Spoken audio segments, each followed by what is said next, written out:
CCTV footage দেখে আসল খুনি যে রুদ্র জানতে পেরে উচিত শিক্ষা দিল ফুলকি। হ্যাঁ বন্ধুরা, এমনটাই দেখা যাবে, তাই সম্পূর্ণ জানতে ভিডিওটিতে লাইক দিয়ে চ্যানেলটি সাবস্ক্রাইব করে দেখতে থাকুন। গল্পের শুরুতেই দেখা যাবে বড়বাবু লাবণ্যর অফিসে যায়, গিয়ে একটা বন্দুক খুঁজে পায়। তখনই বড়বাবু নিচে চলে আসে, এসে বলতে থাকে, লাবণ্য সান্যালের অফিস থেকে আমরা এই বন্দুকটা খুঁজে পেয়েছি। যা শুনে লাবণ্য পুরো চমকে যায়। তখনই রুদ্র মনে মনে খুশি হয়ে যায় আর সবার সামনে অবাক হওয়ার একটা ভান করে। তখনই বড়বাবু বলতে থাকে, দেখুন এই বন্দুকটা যখন পাওয়া গেছে, এখন আমাদেরকে ভালো করে পুরো ঘরটা সার্চ করতে হবে। অংশুমান কোথায় গেলে? তখনই অংশুমান এগিয়ে আসলেই বড়বাবু বলতে থাকে, অংশুমান পুরো ফোর্স নিয়ে চলো, সবগুলো ঘর আমাদের তল্লাশি করতে হবে, কোনো ডেড বডি পাওয়া যায় কিনা দেখতে হবে। যা শুনে অবাক হয়ে যায় সবাই। তখনই পুরো ঘর সার্চ করতে থাকে বড়বাবু আর অংশুমান। তারপরে দেখা যাবে সব ঘরগুলো সার্চ করতে থাকলেই সার্চ করতে করতে একটা ঘরে চলে যায় বড়বাবু আর অংশু। তখনই বড়বাবু বলতে থাকে, এটা কার ঘর? তখনই অংশুমান বলতে থাকে, আসলে এটা মাস্টার মশাইয়ের ঘর, এটার মধ্যে মাস্টার মশাই বিশ্রাম নেন। তবে এই রুমটা তেমন একটা খোলা হয় না, এই রুমে কেউ যাতায়াত করে না, এখন তো খোলাই আছে, দেখে নিন ভালো করে। তখনই বড়বাবু বলতে থাকে, আচ্ছা সবাইকে ডাকো।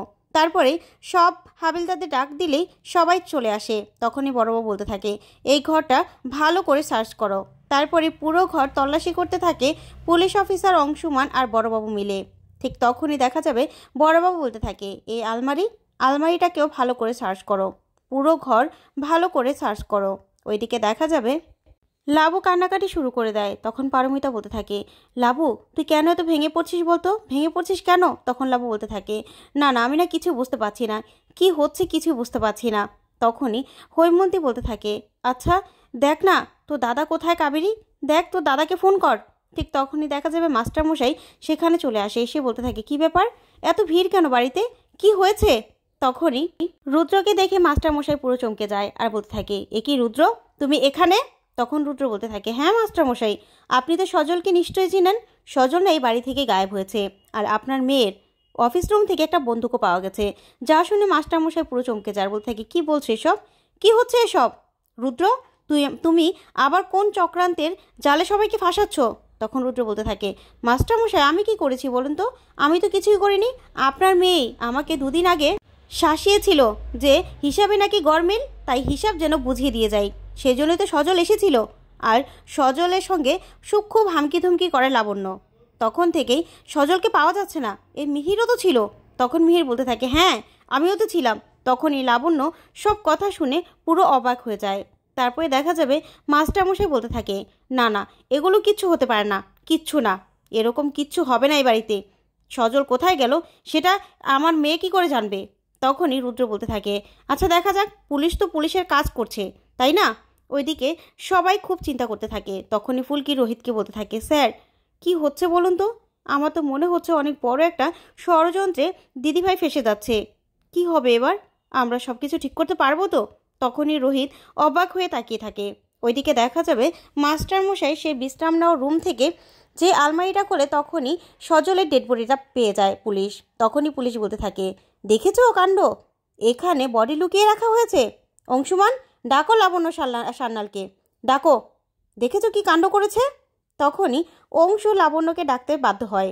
তারপরে দেখা যাবে সবাই সেখানে এসে সজলের ডেড বডি দেখে চমকে যায়। আর লাবু বলতে থাকে, এটা কি করে সম্ভব, কি করে হতে পারে? তারপরেই বড়বাবু বলতে থাকে, অংশুমান তুমি সবার ফিঙ্গারপ্রিন্টগুলো নিয়ে নাও, আর ফিঙ্গারপ্রিন্ট এক্সপার্টকেও ডেকে পাঠাও। তখন অংশু বলতে থাকে, ঠিক আছে স্যার। তারপরেই সবার ফিঙ্গারপ্রিন্টগুলো নিয়ে নেয় অংশুমান। ওইদিকে ফিঙ্গারপ্রিন্ট এক্সপার্টও চলে আসে। তখনই সবার ফিঙ্গারপ্রিন্টগুলো মিলাতে থাকে সেই ফিঙ্গারপ্রিন্ট এক্সপার্ট। তখনই অংশু বলতে থাকে, আচ্ছা স্যার কারোটা মিলল? তখনই ফিঙ্গারপ্রিন্ট এক্সপার্ট বলতে থাকে, হ্যাঁ একজন এটা মিলেছে, শুধুমাত্র লাবণ্য সান্যালের হাতের ছাপই এই আলমারিতে পাওয়া গেছে। যা শুনে চমকে যায় অংশুমান। তখনই বড়বাবু বলতে থাকে, দেখেছো কাণ্ড, যার অফিস থেকে বন্দুকটা পাওয়া গেছে সেই তো আসল দোষী, সেটা জানতে পুরোটা রাত কাবার হয়ে গেল। তখনই অংশু পুরো অবাক হয়ে যায়। তখনই বড়বাবু বলতে থাকে, শোনো অংশুমান, শুধুমাত্র লাবণ্য সান্যালকে কিন্তু গ্রেপ্তার করলে চলবে না, পল্লববাবুকেও করতে হবে। তখন এই কথাতে অংশু বলতে থাকে, স্যার এটা কিন্তু ঠিক হচ্ছে না, মাস্টারমশাই বাড়িতে ছিলেন না, আর তাছাড়া মাস্টারমশাইকে তো বেশি জিজ্ঞাসাবাদ করা যাবে না।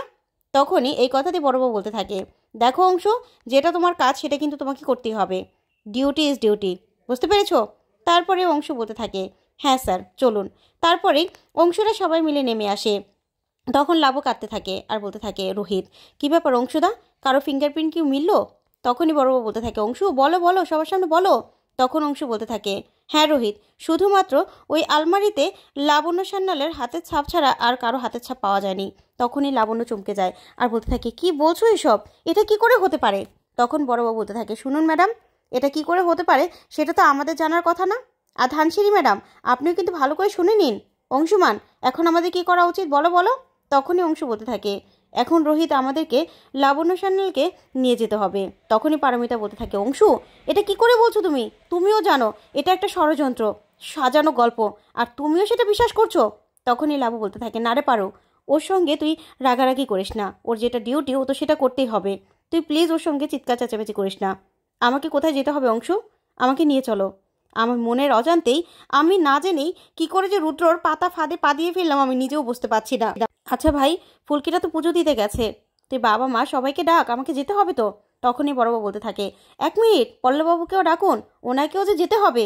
তখনই এই কথাতেই শানু বলতে থাকে, দেখুন অফিসার, আপনি কিন্তু বড্ড বাড়াবাড়ি করছেন, এবার কিন্তু বাড়াবাড়ি হচ্ছে, দাদা তো বাড়িতে ছিল না।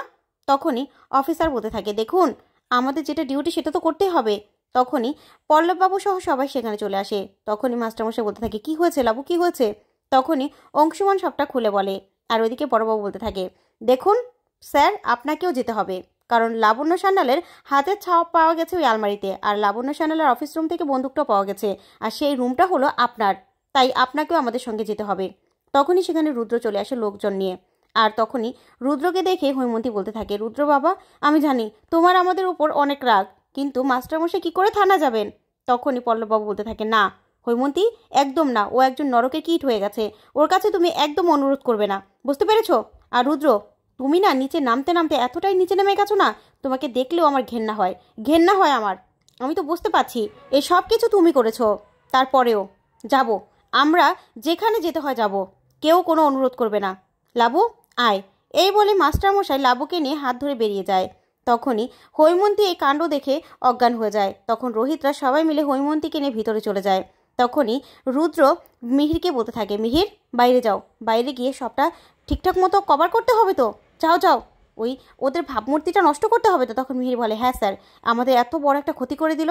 এই বলে মিহির বাইরে চলে যায়। তখনই রুদ্র হাসতে থাকে আর বলতে থাকে, এক গুলিতেই ওই মাস্টারমশাই আর লাবণ্য সান্যাল দুইজনই কুপকাত হয়ে গেছে, আমার কাছে হেরে গেছে, ওরা কিচ্ছু করতে পারবে না আমার। এই বলে রুদ্র হাসতে থাকে। ওইদিকে দেখা যাবে মিডিয়া, তারপরে উপকূল বঙ্গীয় পার্টির লোকজন সবাই মিলে স্লোগান দিতে থাকে। তখনই সেখানে ফুলকি চলে আসে। তখন ফুলকি এসব দেখে অবাক হয়ে যায়, এসব কি হচ্ছে জেঠুমণি, লাবুদি, এর কি হচ্ছে? তখনই অংশু এগিয়ে যায় ফুলকির কাছে আর বলতে থাকে, ফুলকি এখানে অনেক কিছু হয়ে গেছে, তোমাকে আমি পরে বুঝিয়ে বলবো, এখন কিছু বলতে পারছি না। তখন ফুলকি বলতে থাকে, দাদা ভাই তুমি তো জানো সবটা, কি করে হচ্ছে, ওনারা কেন কি করে থানায় থাকবে? তখনই অংশু বলতে থাকে, ফুলকি আপাতত ওনাদেরকে নিতেই হবে, তারপরে জিজ্ঞাসাবাদের পরে যা ব্যবস্থা নেওয়া নিতে হবে। তখন ফুলকি সবটা শুনে অবাক হয়ে যায়। তারপরে ফুলকি লাবু আর মাস্টারমশাইকে গিয়ে বলতে থাকে, দিদি তুমি একদম চিন্তা করো না, আমি আছি তো, আমি ঠিক তোমাদেরকে যে করি হোক বের করে আনবো। আর এই আশীর্বাদের ফুল তোমার কাছে রাখো, মা কালী ঠিক তোমাদের রক্ষা করবে, রক্ষা করবেই। তখন এই কথা বললেই লাবু ফুলগুলো হাতে নিয়ে নেয়। তো বন্ধুরা, এবার কি পারবে ফুলকি আসল সত্যিটা জানতে? আর রুদ্রই যে আসল অপরাধী সেটা জেনে ওকে কি শাস্তি দিতে পারবে? তোমাদের কি মনে হয় কমেন্ট করে জানাও। ধন্যবাদ।